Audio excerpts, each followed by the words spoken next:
Sheikh chilli नाम का एक लड़का रहता था। उसकी माँ बहुत गरीब थी। शेख चिल्ली का पिता मर चुका था। उसकी माँ बेचारी किसी तरह शेख चिल्ली को पालती पोसती थी। शेख चिल्ली स्वभाव से नटखट तो था ही, साथ ही वह बेवकूफ भी था। उसकी बेवकूफी के कारण उसकी माँ को बहुत से उलाहने सुनने पड़ते थे। अंत में एक दिन ऊबकर उसने शेख चिल्ली को घर से निकाल दिया। शेख चिल्ली घर से निकलकर पड़ोस के एक दूसरे गांव में चला गया। वहां उसने एक झोंपड़ी बनाई और रहने लगा। उसका स्वभाव बहुत ही खुशदिल था, इसलिए गांव के लोग उसके मित्र हो गए। उन्होंने उसकी बड़ी मदद दी और उसका रोटी पानी का खर्च चलने लगा। उसकी जिंदादिली गांव के मुखिया की लड़की रजिया उस पर आशिक हो गई। गांव के कुछ नौजवान भी शेख चिल्ली के हिमायती थे। उन्होंने एक दिन दबाव डालकर मुखिया की लड़की रजिया से उसकी शादी करा दी। शेख चिल्ली को शादी में दान दहेज में बहुत कुछ रुपए तथा जेवरात भी मिले। शेख चिल्ली अपनी औरत तथा शादी में मिले हुए रुपए और जेवरात लेकर अपने गांव वापस लौट आया। गांव में लौटकर शेख चिल्ली अपनी मां से मिला तथा बोला, मां देख, मैंने मुखिया की लड़की से शादी कर ली है। शेख चिल्ली की मां ने देखा कि बेटा बगल के गांव वाले मुखिया की लड़की से शादी कर लाया है।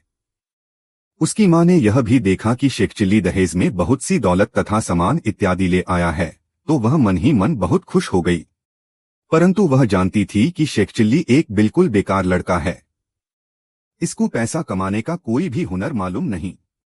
इसलिए वह कहने लगी, बेटा तू महालान तो आदमी है, तेरे किए कुछ भी होने का नहीं। यह सुनकर शेख चिल्ली ने कहा, मां मैंने इतना बड़ा काम किया है, क्या यह कम है? उसकी मां ने कहा, बेटा यह बिल्ली के भाग्य से छींका टूट गया है।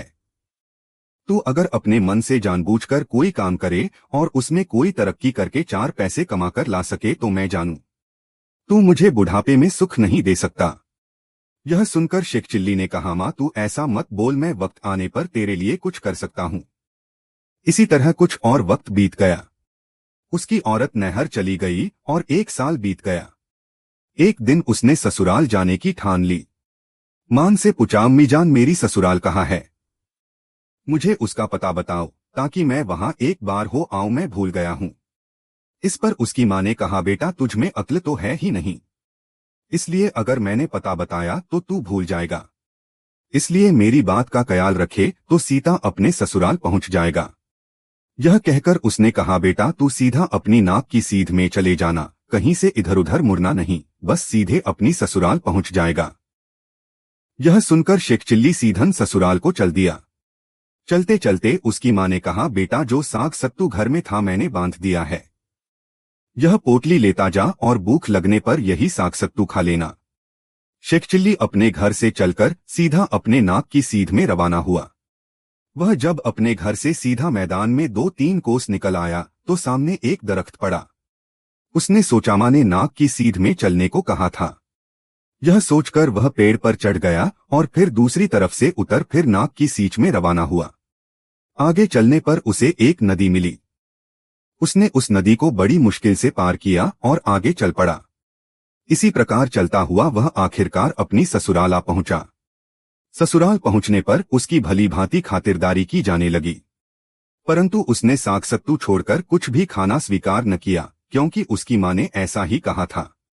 रात को बचा खुचा साग सत्तू खाकर सो रहा। रात्रि को उसे भूख सताने लगी। अब वह क्या करे? आखिर भूख से ऊबकर वह बाहर निकल आया और मैदान में एक दरख्त के नीचे लेट गया। उस पेड़ पर मधुमक्खियों का एक बहुत बड़ा छत्ता था। छत्ता मधु से इतना ज्यादा भरा हुआ था कि उसमें से रात को मधु टपकता था। शेख चिल्ली जब उस वृक्ष के नीचे लेटा तो ऊपर से उसके बदन पर मधु टपकने लगा। मधु की कुछ बूंदें उसके मुंह में टपकी तो वह उसे चाटने लगा और बड़ा खुश हुआ। कुछ बूंदें उसके बदन पर भी टपकती रहीं और वह परेशान होकर इधर उधर करवटें बदलता रहा। शेख चिल्ली बेवकूफ तो था ही, उसे इस बात का पता नहीं लग सका कि आखिर पेड़ पर से क्या चीज उसके बदन पर टपकती है। निदान लाचार होकर वह वहां से उठा और घर के भीतर घुसकर एक कोठरी में जाकर सो रहा। उस कोठरी के अंदर घुनी हुई रुई राखी हुई थी। शेख चिल्ली को नर्म नर्म रुई मिली तो उसी में आराम के साथ जाकर सो रहा। उसके बदन के चारों ओर शहद तो लिप्त हुआ था ही, अब धुनी हुए रुई उसी के साथ बदन भर में चारों ओर चिपक गई और उसका बदन और उसकी शक्ल अजीब किस्म की हो गई। सुबह हुई तो शेख चिल्ली की औरत कुछ रुई निकालने उस कोठरी में घुसी। तब तक शेख चिल्ली जाग उठा था। उसको ऐसे रूप में देखकर उसकी औरत चीख उठी। उसने हिम्मत बांधकर पूछा, तुम कौन हो? शेख चिल्ली ने जोर से डांट कर कहा, चुप। वह बाहर भागी और अपनी माँ से जाकर कहा, अम्मा उस रुई वाली कोठरी में चुप घुस आया है। उसकी शक्ल बहुत भयानक है। यह सुनकर उसकी माँ ने पड़ोसियों को इकट्ठा किया। कई लोग उस कोठरी में घुसे। शेख चिल्ली को देखकर सबने पूछा, तुम कौन हो? शेख चिल्ली ने फिर चिल्लाकर कहा, चुप। अब तो उसका ऐसा रूप देखकर सबकी सिट्टी पिट्टी गम हो गई। सब समझे चुप नाम की कोई भयानक बला घर में घुस आई है। उसे निकालने के लिए किसी सयाने को बुलाना चाहिए। कई एक ओझा मौलवी बुलाए गए। सबने कितने ही मंत्र जंत्र किए मगर वह चुप नाम की बला नहीं निकली। आखिर हार कर मौलवियों ने सलाह दी कि आप लोग यह मकान खाली करके किसी दूसरे में चले जाइए, वरना वह बला आप लोगों का सत्यानाश कर देगी। शेख चिल्ली के ससुराल वालों ने यह मकान खाली कर दिया और दूसरे मकान में चले गए। शेख चिल्ली को अवसर मिल गया और वह रात्रि के समय उस कोठरी से निकलकर बाहर की ओर भागा। रास्ते में कुछ चोर दिखाई पड़े। आगे एक किसान के बहुत से भेड़ वगैरह बंधे थे। शेख चिल्ली चोरों के डर के मरे उन्हीं भेड़ बकरियों के बीच जा घुसकर बैठ गया। उधर वे चोर भी उसी तरफ आ पहुंचे। चोरों ने कई एक भेड़ों को चुरा लिया। उन्हीं में शेख चिल्ली ने को भी रुई से लिपटा हुआ देख कोई दुम्बा भेड़ समझकर साथ लेकर भाग चले। भागते भागते वे नदी के किनारे आ पहुंचे। इतने में सुबह होने लगी। उन्होंने सब भेड़ों को जमीन पर पटक दिया। यह देखकर शेख चिल्ली ने कहा, मुझे थोड़ा धीरे से पटकना। उसकी आवाज सुनकर चोरों की नानी मर गई। उन्होंने समझा कि यह कोई भेड़ के रूप में भयानक बला है जो कि इस तरह बोलती है। उन्होंने शेख चिल्ली को पानी में फेंक दिया और भाग चले। उधर पानी में शहद घुल जाने के कारण शेख चिल्ली के बदन पर चिपकी हुई रुई साफ हो गई। उसने बदन मल मल कर स्नान किया और सुबह होते ही ससुराल आया। दूसरे मकान में जाकर अपने ससुर को मिला और पूछा, आपने मकान क्यों छोड़ दिया? ससुर ने कहा, मेरे मकान में कोई चुप नाम की बला घुस गई है। शेख चिल्ली ने झूठ मूठ जाकर कोई मंत्र पढ़ दिया और फिर कहा वह बाला चली गई। आखिर सब लोग उसी मकान में चले आए। शेख चिल्ली की बड़ी खातिरदारी हुई। वह ससुराल में ही रहने लगा। एक दिन उसने ससुर से कहा, मैं कोई कारोबार करना चाहता हूँ, मुझे एक गाड़ी बनवा दीजिए।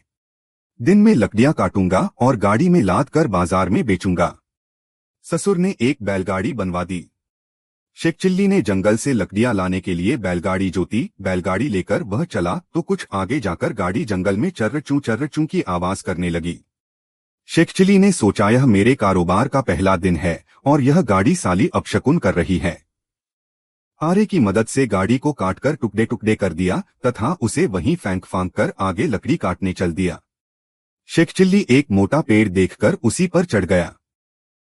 एक बहुए ही मोती डाल पर जा बैठा और कुल्हाड़ी से काटकर जब थक गया तो आरा हाथ में उठाकर उसी से उसने उस डाल को काटना शुरू किया।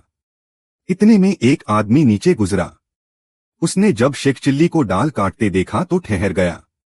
गौर से देखने पर उसको मालूम हुआ कि शेख चिल्ले उसी डाल को डांट रहा था जिस पर कि वह बैठा हुआ है। उसने कहा, अरे मूर्ख, तू जिस डाल पर बैठा है उसी को काट रहा है। इस तरह तू डाल के साथ साथ खुद भी नीचे गिर जाएगा। शेख चिल्ली ने कहा, अरे जा, मैं भला जमीन पर कैसे गिर सकता हूं। वह आदमी वहीं ठहर गया।